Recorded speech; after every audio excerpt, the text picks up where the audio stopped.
Selamat pagi, selamat hari Minggu Bapak Ibu Saudara-saudari. Gereja Every Nation menyambut Bapak Ibu Saudara-saudari yang baru bergabung bersama kami. Gereja Every Nation ada untuk menghormati Allah dan menjadikan murid. Kita patut bersyukur kepada Tuhan karena setiap pagi kasih-Nya selalu baru dalam hidup kita. Kita mengucap syukur akan kebaikan-Nya sebab perbuatan-Nya luar biasa dalam hidup kita. Mari kita bersama-sama memuji dan menyembah Tuhan. Mari kita muliakan nama-Nya.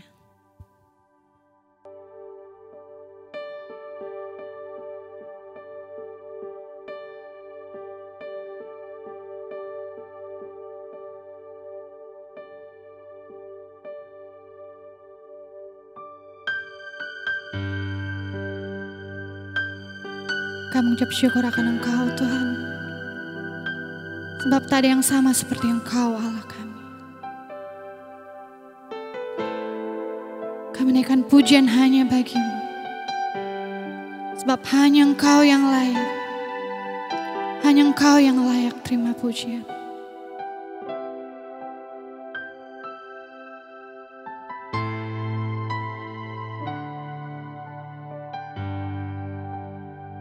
Sebab Kau besar, perbuatan-Mu ajaib, tiada seperti Engkau, tiada seperti Engkau. Sebab Kau besar, perbuatan-Mu ajaib, tiada seperti Engkau, tiada seperti Engkau.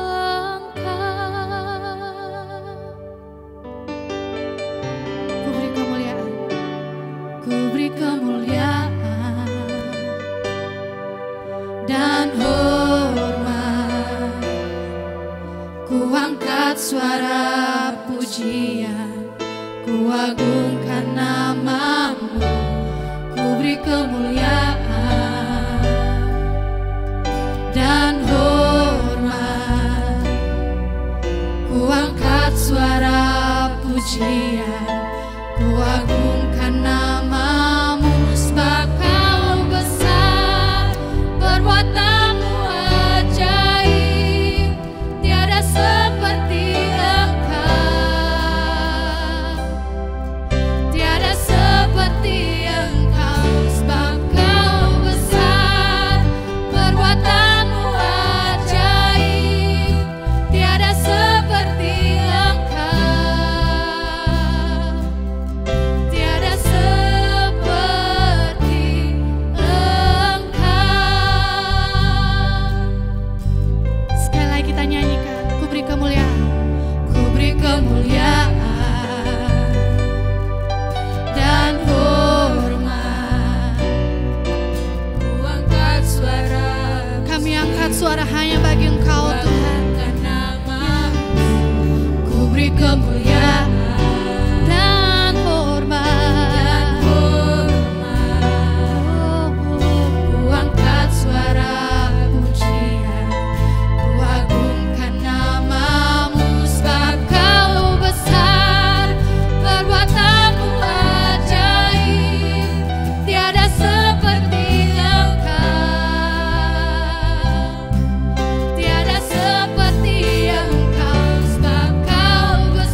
seperti Engkau Tuhan.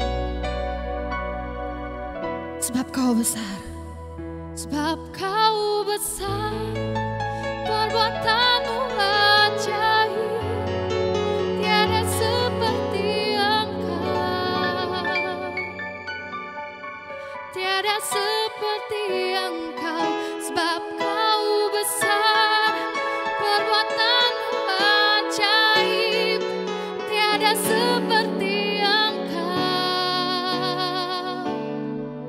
tiada seperti Engkau. Sebab Kau besar, sebab Kau besar, perbuatan-Mu ajaib, tiada seperti Engkau. Tiada yang sama seperti Engkau Tuhan, tiada yang seperti Engkau. Sebab Kau besar, perbuatan-Mu ajaib, tiada seperti Engkau, tiada seperti Engkau. Sebab Kau besar, sebab Kau besar, perbuatan-Mu ajaib, tiada seperti Engkau, tiada seperti Engkau. Sebab Kau besar, ajaib, tiada seperti Engkau. Yes, tiada seperti Engkau, tiada seperti Engkau, tiada seperti Engkau.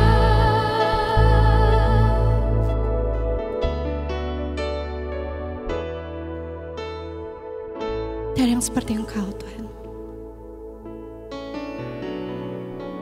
Kami yakin akan Engkau. Kami menyembah-Mu Allah kami.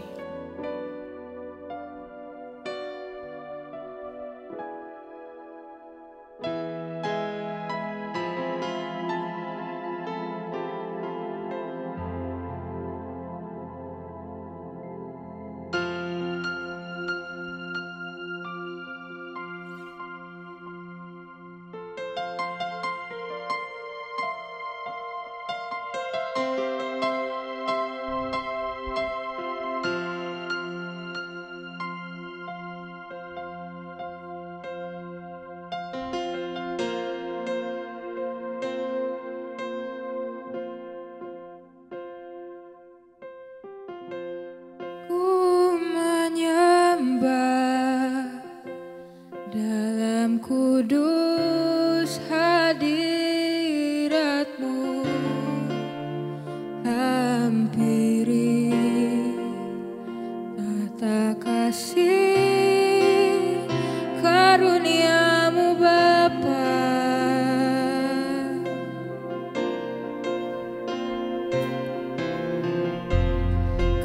Kekuatanku hanya dalam hadirat-Mu, Yesusku. Hanya Kaulah segalanya. Mari kita nyanyikan, ku yakin. Ku yakin Kau hadir di sini. Ku rasakan kuasa yang tak terbatas. Ku yakin Kau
percaya kemenangan terjadi di sini.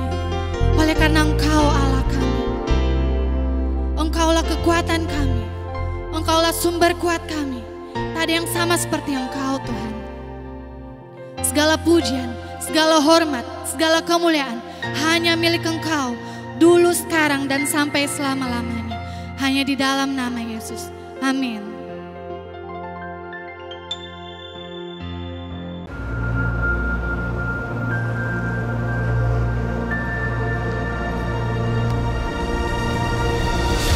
Jesus preached the gospel of the kingdom of God.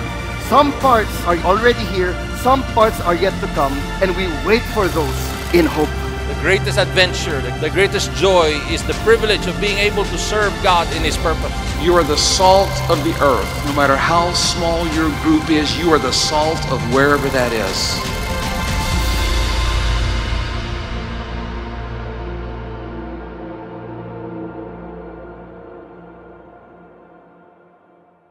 Shalom, selamat pagi semua Bapak Ibu, Saudara-saudara yang dikasihi dalam Tuhan kita Yesus Kristus.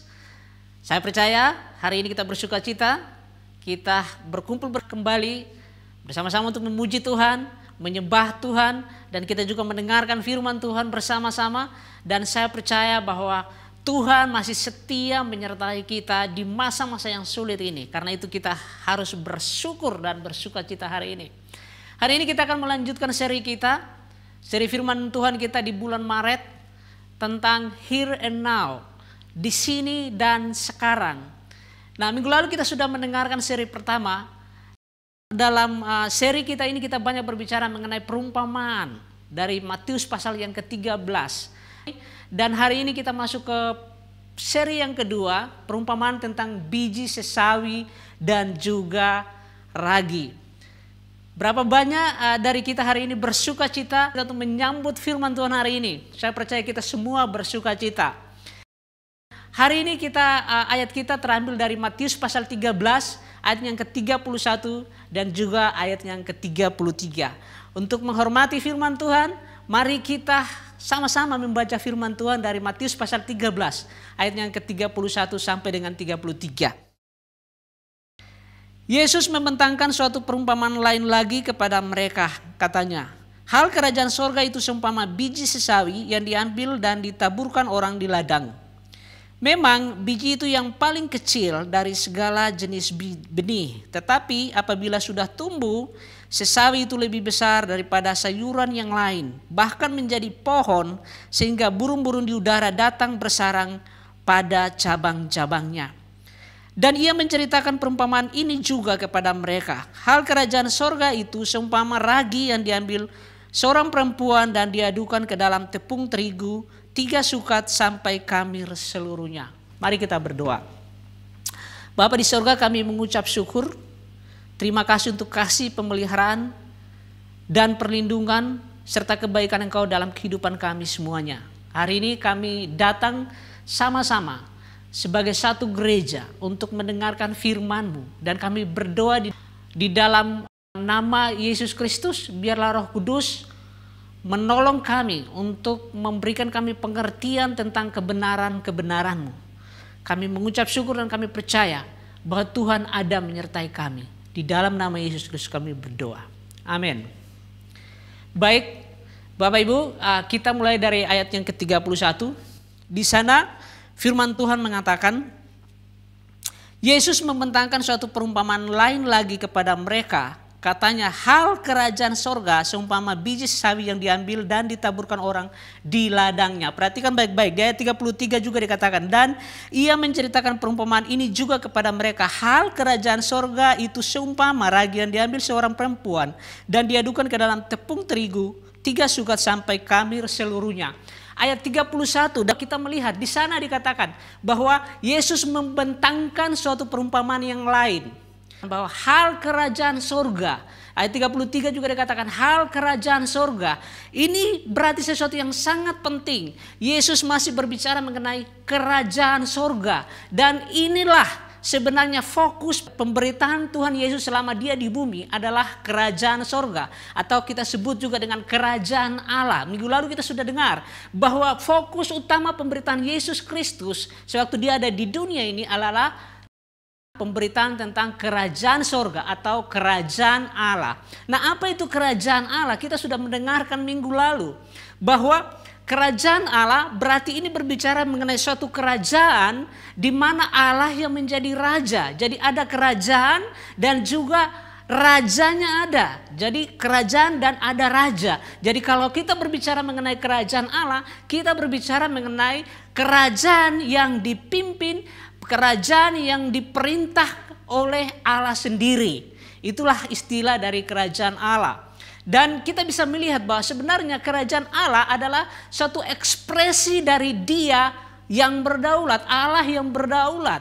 Jadi kerajaan Allah, Allah yang harus memerintah, bukan yang lain, bukan diri kita, bukan siapapun, tetapi dalam kerajaan Allah, Allah lah yang memerintah. Jadi kerajaan Allah sebenarnya ini dinanti-nantikan oleh orang Yahudi. Tetapi kita melihat bahwa pengertian mereka tentang kerajaan Allah itu berbeda dari pengertian kerajaan Allah yang disampaikan oleh Tuhan Yesus. Baik dalam perumpamaan maupun dalam bentuk yang lain. Orang Israel, orang Yahudi itu menanti-nantikan kerajaan Allah. Tetapi pengertian mereka adalah kerajaan Allah datang sama seperti seorang raja yang besar mungkin, suatu kerajaan yang berkuasa, yang kelihatan, yang secara fisik. Tetapi Yesus tidak pernah berbicara kerajaan Allah secara fisik. Yesus berbicara mengenai kerajaan Allah yang berbeda dengan apa yang dimengerti oleh orang Israel, apa yang dinanti-nantikan mereka. Mereka mungkin berpikir seperti kerajaan Roma yang datang, yang begitu berkuasa, yang rajanya begitu terkenal mungkin. Tetapi Yesus tidak berbicara mengenai hal itu. Nah, Bapak Ibu saudara-saudara yang dikasihi di dalam Tuhan kita Yesus Kristus, sadar atau tidak sadar, hidup setiap orang itu akan diperintah oleh seseorang yang berkuasa. Pertanyaannya, orang atau pribadi yang berkuasa ini, apakah itu dari kerajaan Allah atau dari kerajaan yang lain? Ini yang sangat penting yang harus kita mengerti. Kita sadar atau tidak sadar, setiap orang akan diperintah oleh seseorang. Dan yang paling penting adalah kita harus tahu dari mana orang itu memerintah kita. Apakah dari kerajaan Allah ataukah dari kerajaan yang lain. Kita berbicara mengenai kerajaan Allah. Kekristenan bukanlah saat kita ke gereja. Kekristenan bukanlah saat kita memberi persembahan. Kekristenan bukan berbicara mengenai pelayanan-pelayanan yang hebat. Tetapi kekristenan berbicara mengenai gaya hidup. Bagaimana gaya hidup kita. Itulah kekristenan. Nah, Bapak Ibu, siapa kita ketika kita ada di mall? Siapa kita ketika kita menggunakan internet? Siapa kita ketika kita menggunakan Facebook, sosial media yang lain? Jadi kekristenan bukan pada saat kita ada di gereja. Kekristenan bukan pada saat kita melayani di gereja. Kekristenan bukan berbicara mengenai bagaimana kita memberikan persembahan. Tidak. Tapi kekristenan berbicara mengenai gaya hidup. Dari bacaan kita, dari Matius pasal 13 ayat 31 sampai dengan ayat 33, kita akan berbicara 3 hal penting di sini. Yang pertama, kita akan berbicara bagaimana kerajaan Allah itu dimulai. Yang kedua, bagaimana kerajaan Allah itu bertumbuh. Dan yang ketiga, bagaimana kerajaan Allah itu memberkati. 3 hal ini yang kita bicara dari bacaan kita. Dari Matius pasal 13 ayat yang ke-31 sampai dengan ayat yang ke-33. Yang pertama, kita akan mulai yang pertama. Bagaimana kerajaan Allah dimulai. Kita akan baca ayat dari ayat yang ke-31. Yesus membentangkan suatu perumpamaan lain lagi kepada mereka. Katanya, hal kerajaan sorga itu seumpama biji sesawi yang diambil dan ditaburkan orang di ladangnya. Perhatikan baik-baik, Yesus mengatakan kerajaan Allah itu seumpama. Kerajaan sorga itu seperti, seumpama. Nah, Yesus memberikan perumpamaan. Kita tahu bahwa perumpamaan adalah berbicara mengenai hal-hal yang dari dunia untuk menjelaskan hal-hal yang surgawi. Dan Yesus mengatakan di situ bahwa hal kerajaan sorga itu seumpama. Dikatakan bahwa seumpama biji sesawi yang diambil dan ditaburkan orang. Perhatikan baik-baik. Disinilah kerajaan Allah dimulai. Dikatakan itu seumpama biji sesawi yang diambil dan kemudian ditaburkan orang di ladangnya. Di ayat 33 juga dikatakan seperti itu. Dan ia menceritakan perumpamaan ini juga kepada mereka. Hal kerajaan surga itu seumpama ragi yang diambil seorang perempuan dan diadukan ke dalam tepung terigu 3 sukat sampai khamir seluruhnya. Jadi hal yang sama dikatakan hal kerajaan surga itu seumpama ragi yang diambil seorang perempuan. Di ayat 31, kerajaan surga itu seumpama biji sesawi yang diambil dan ditaburkan orang di ladangnya. Jadi dari sini kita bisa melihat bahwa kerajaan Allah tidak dimulai dari diri kita, tetapi kerajaan Allah dimulai dari Allah sendiri. Allah sendiri yang memulai kerajaan itu di dalam kita. Bukan kita yang memulai. Ini penting untuk kita mengerti. Bagaimana kerajaan Allah itu dimulai? Ini dia. Dimulai dari Allah sendiri, bukan dari kita.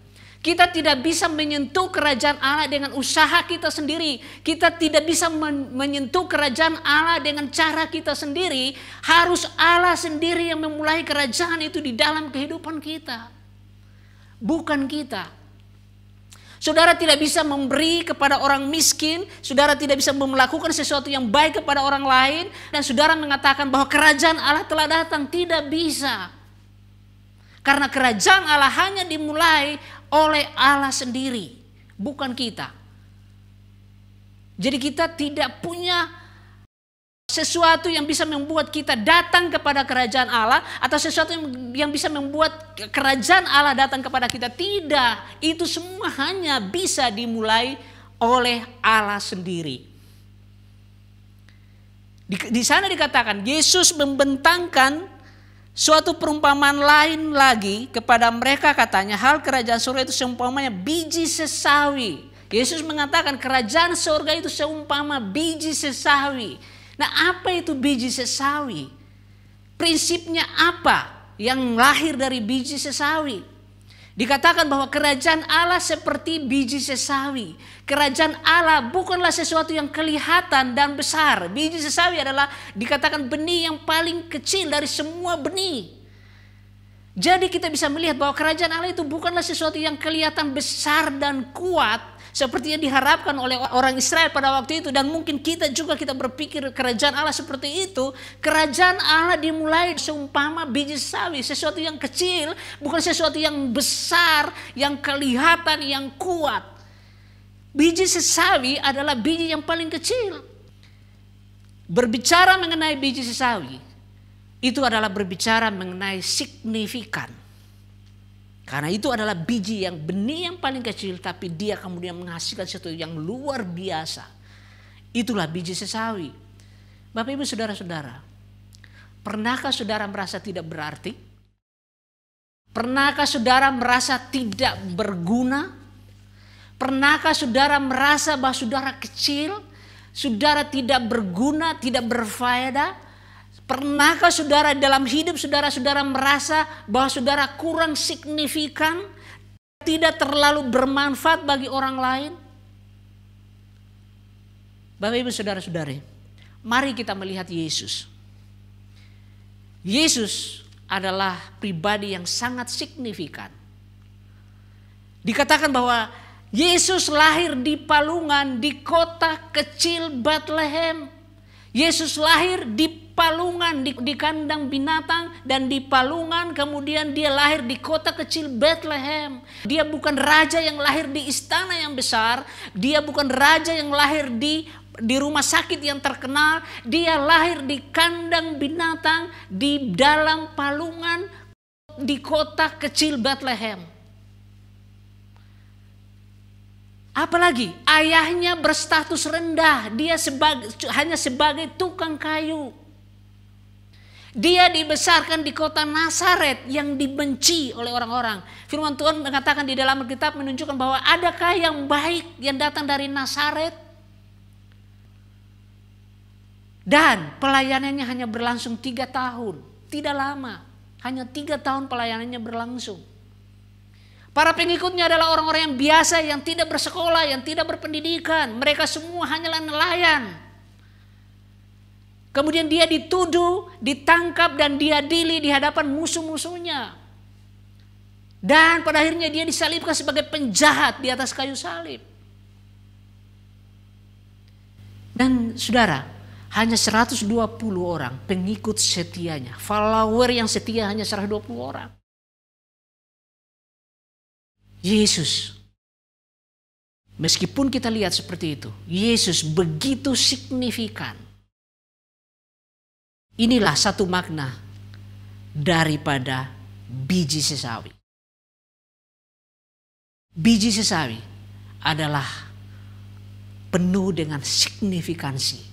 Biji sesawi penuh dengan kehidupan. Benih memiliki hidup dari dirinya sendiri. Sama seperti Tuhan Yesus. Dia memiliki hidup dari dirinya sendiri. Inilah prinsip dari benih.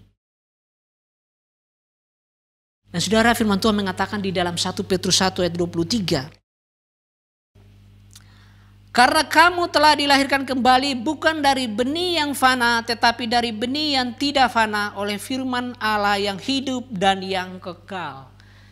Bapak, Ibu, Saudara-saudari, firman Tuhan mengatakan karena kamu, saudara dan saya, telah dilahirkan kembali bukan dari benih yang fana, tetapi dari benih yang tidak fana oleh firman Allah yang hidup dan yang kekal. Di 1 Korintus 1 ayat 26 firman Tuhan mengatakan, 1 Korintus 1 ayat 26, ingat saja saudara-saudara, bagaimana keadaan kamu ketika kamu dipanggil. Menurut ukuran manusia, tidak banyak orang yang bijak, tidak banyak orang yang berpengaruh, tidak banyak orang yang terpandang. Bapak Ibu, ingat saja pada waktu saudara dipanggil, dikatakan bahwa menurut ukuran manusia tidak banyak orang yang bijak, tidak banyak orang yang berpengaruh, dan tidak banyak orang yang terpandang, dia katakan. Ingat saja pada waktu saudara dipanggil, kita semua tidak banyak yang bijak, tidak banyak yang pintar, tidak banyak yang berpengaruh, dan tidak banyak yang terpandang. Tetapi perhatikan, di situ dikatakan bahwa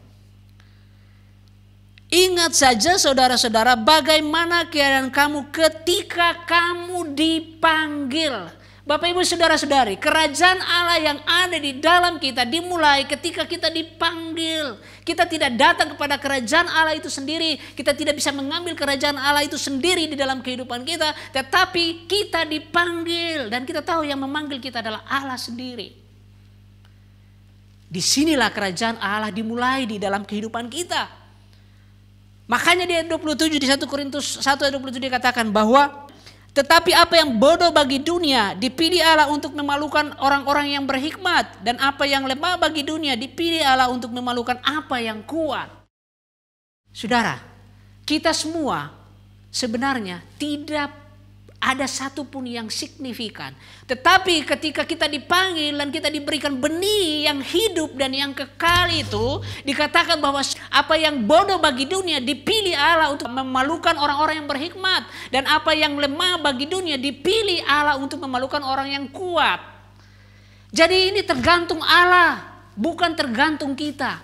Kerajaan Allah yang kita terima, kerajaan yang ada di dalam hidup kita adalah ketika pertama kali kita percaya kepada Yesus Kristus dan kita diberikan benih yang hidup dan yang kekal itu. Allah memilih kita sehingga kita yang bodoh dipilih Allah untuk memalukan orang-orang yang berhikmat. Dan apa yang lemah bagi dunia dipilih Allah untuk memalukan orang-orang yang kuat.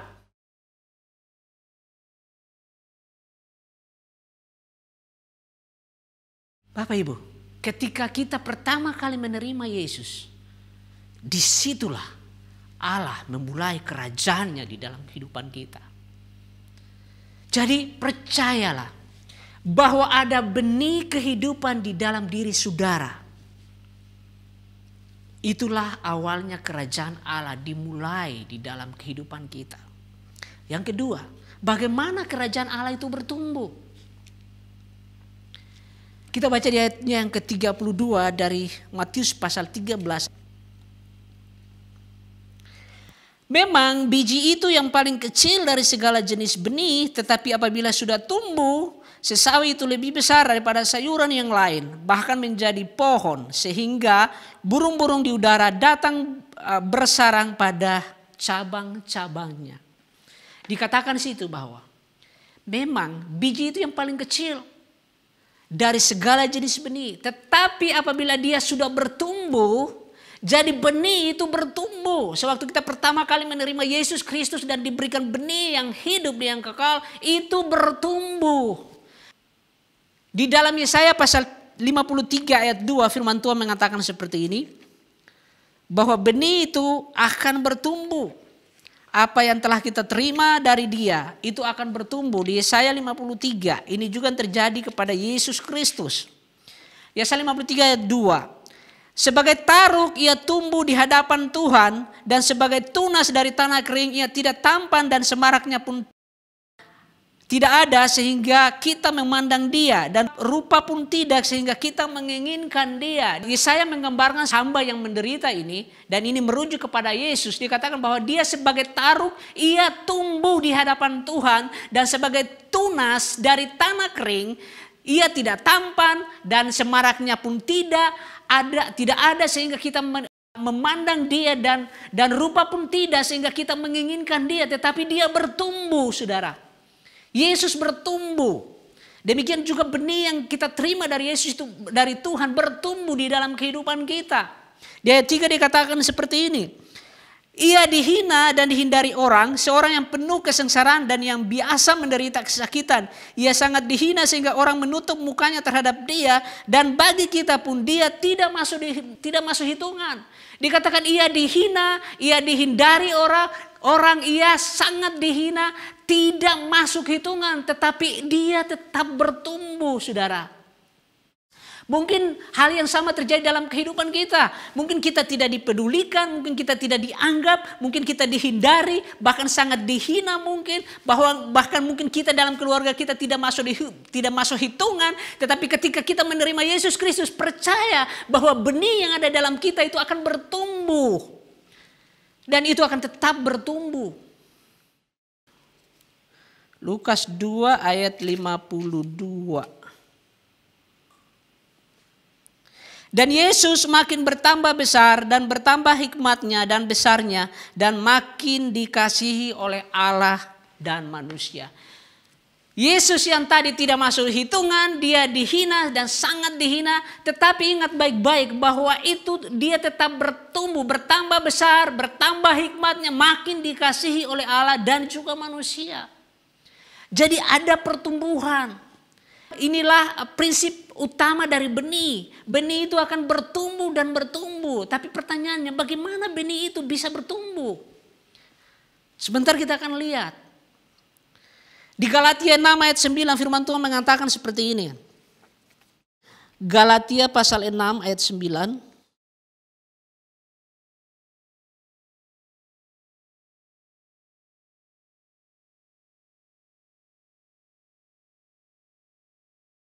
Janganlah kita jemu-jemu berbuat baik, karena apabila sudah datang waktunya kita akan menuai jika kita tidak menjadi lemah.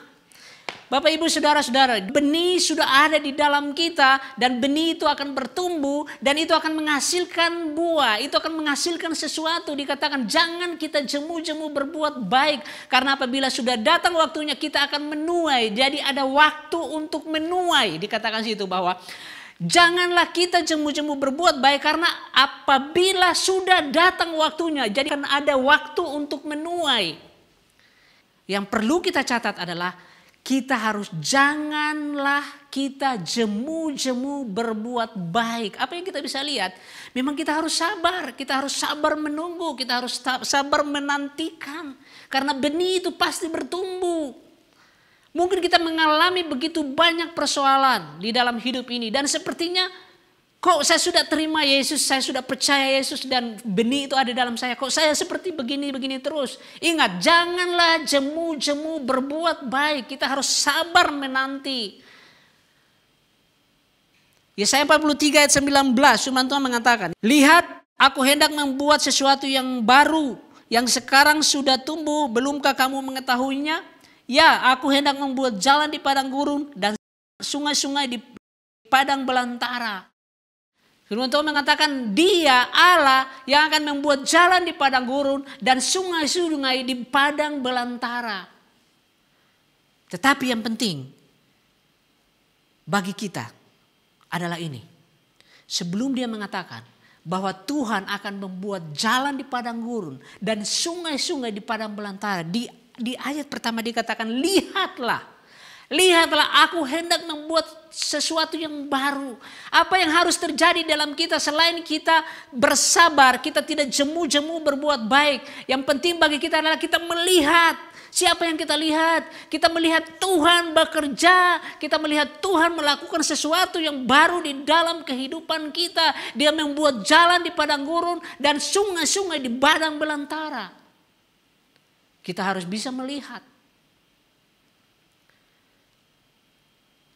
Dan di ayat 33 firman Tuhan mengatakan. Di Matius 13 tadi. Ayat yang ke-33. Kita akan melihat bagaimana benih itu bertumbuh.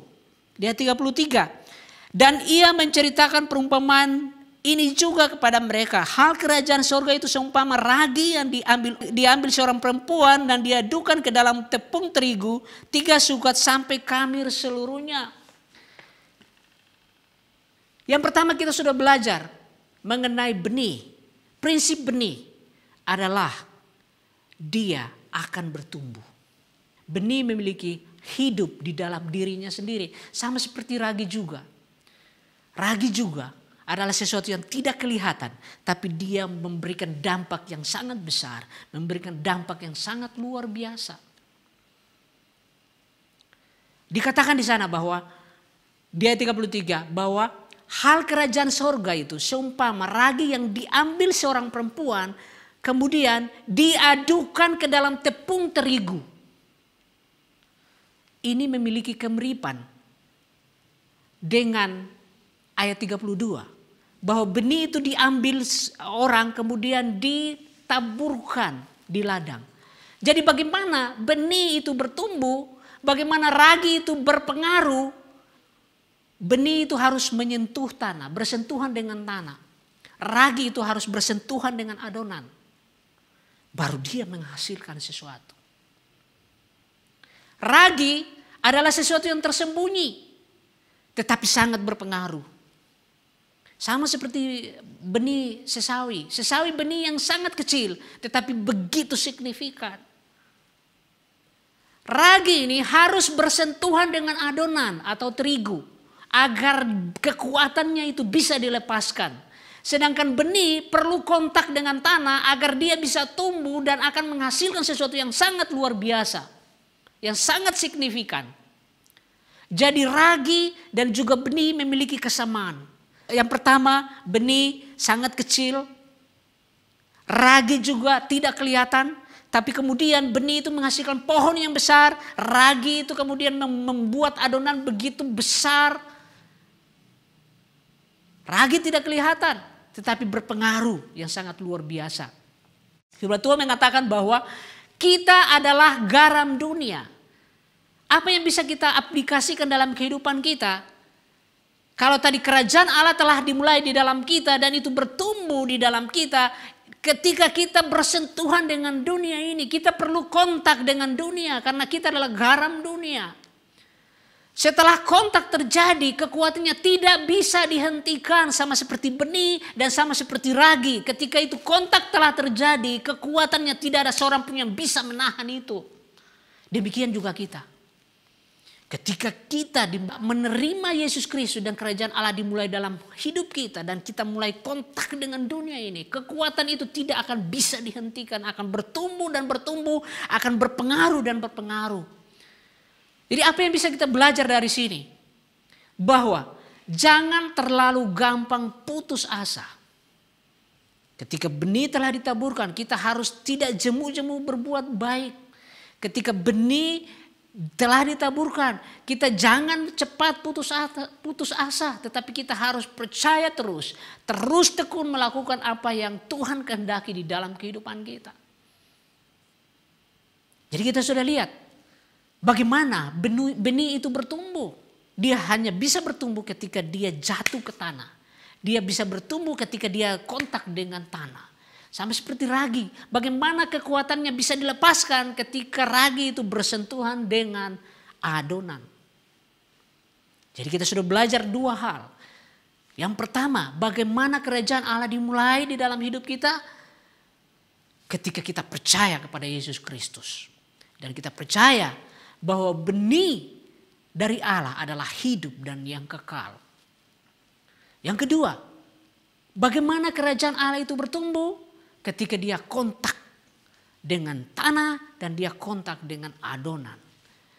Bagaimana kerajaan Allah itu bisa bertumbuh dan berpengaruh dalam kehidupan kita? Ketika kita memiliki kontak dengan dunia ini. Maka kerajaan Allah itu akan begitu berpengaruh melalui kita. Di ayat 32 kita belajar yang ketiga adalah kerajaan Allah itu memberkati. Inilah sebenarnya tujuan dari kerajaan Allah. Di ayat 32. Memang biji itu yang paling kecil dari segala jenis benih, tetapi apabila sudah tumbuh, sesawi itu lebih besar daripada sayuran yang lain, bahkan menjadi pohon. Sehingga burung-burung di udara datang bersarang pada cabang-cabangnya.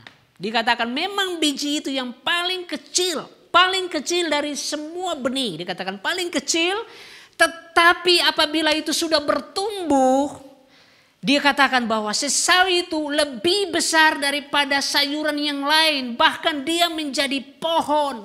Sehingga apa? Burung-burung di udara itu datang bersarang. Apa artinya? Ketika kerajaan Allah itu dimulai.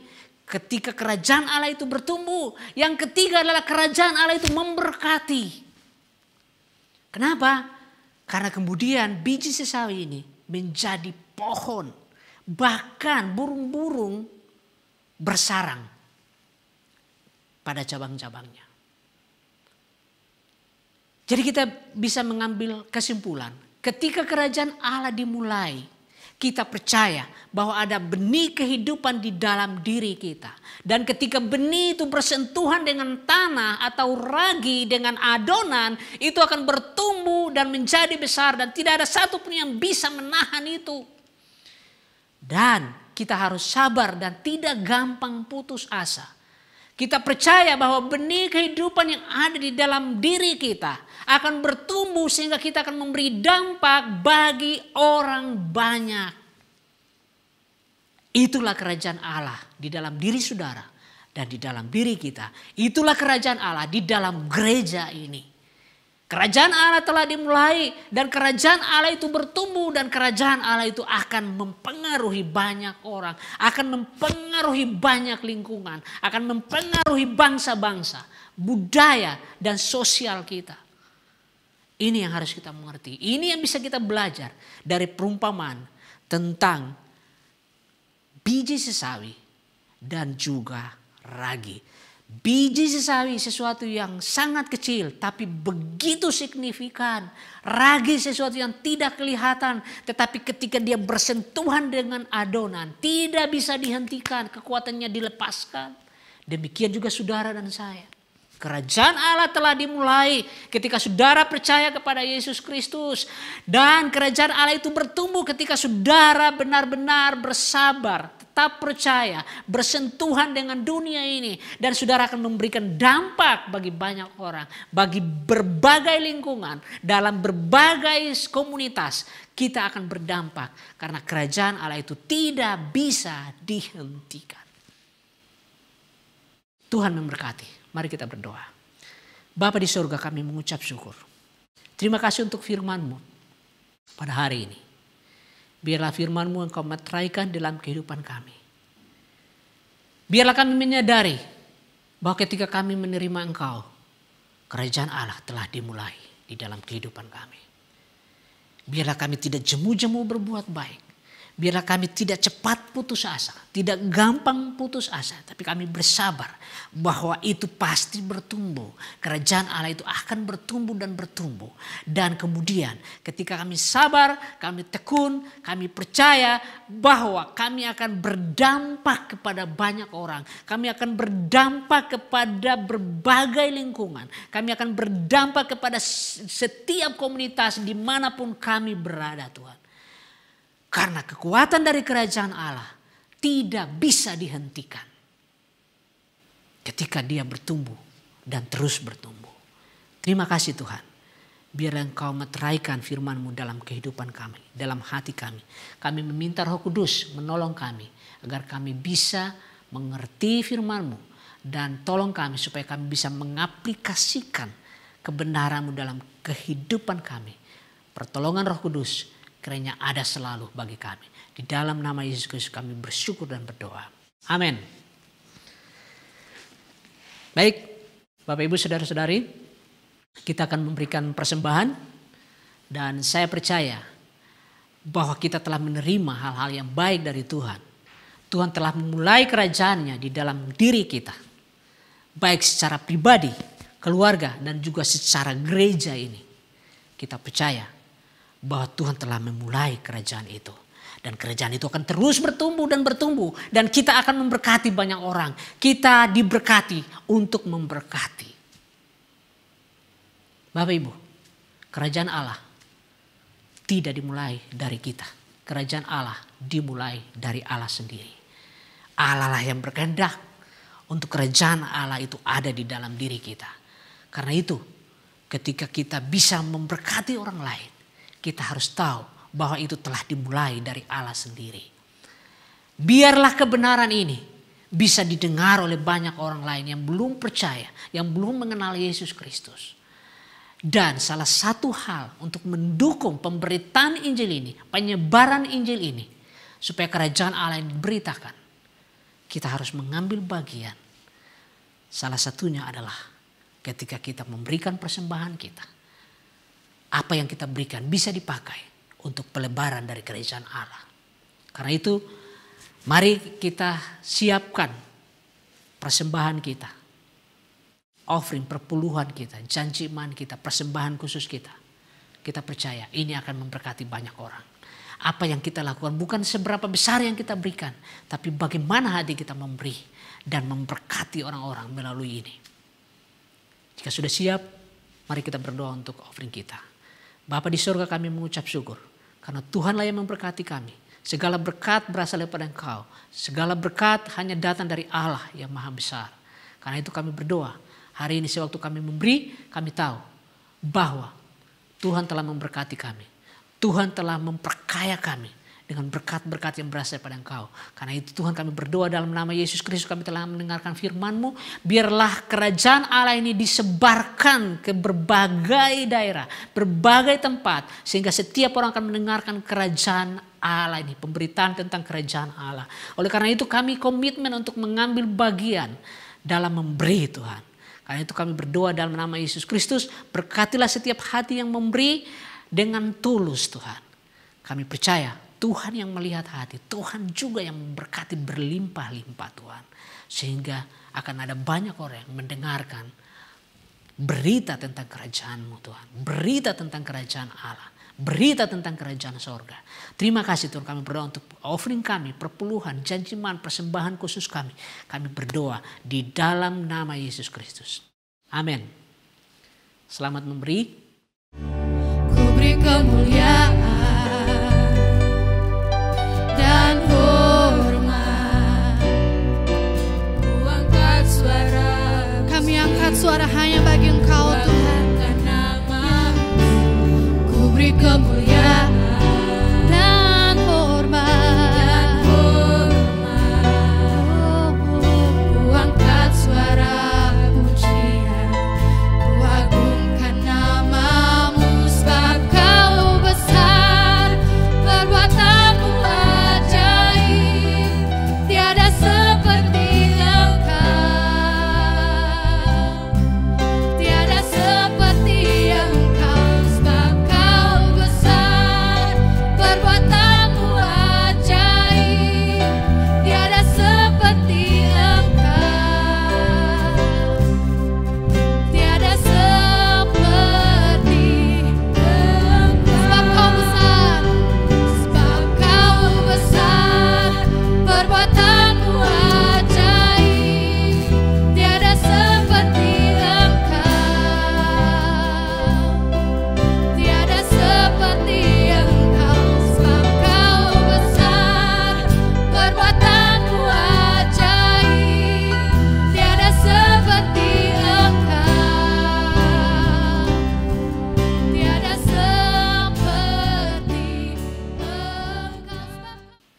jemaat, terimalah berkat dari Allah kita. Berkat dari Allah Abraham, Allah Ishak, dan Allah Yakub kiranya selalu memenuhi hidup kita. Biarlah kita melanjutkan hidup kita. Dan biarlah Roh Kudus memberikan kita kemampuan untuk menjalani kehidupan ini. Dan menikmati berkat-berkat dari Allah. Berkat dari Allah Abraham, Ishak, dan Yakub menyertai kita. Sekarang ini, seterusnya, dan sampai selama-lamanya. Biarlah kekuatan Roh Kudus ada selalu dalam setiap langkah kita. Dalam setiap apapun yang kita katakan, apapun yang kita lakukan. Roh Kudus menyertai itu. Di dalam nama Yesus Kristus kami bersyukur dan berdoa. Amin. Ibadah kita telah selesai. Selamat bersekutu satu dengan yang lain. Tuhan memberkati kita semua. Amin.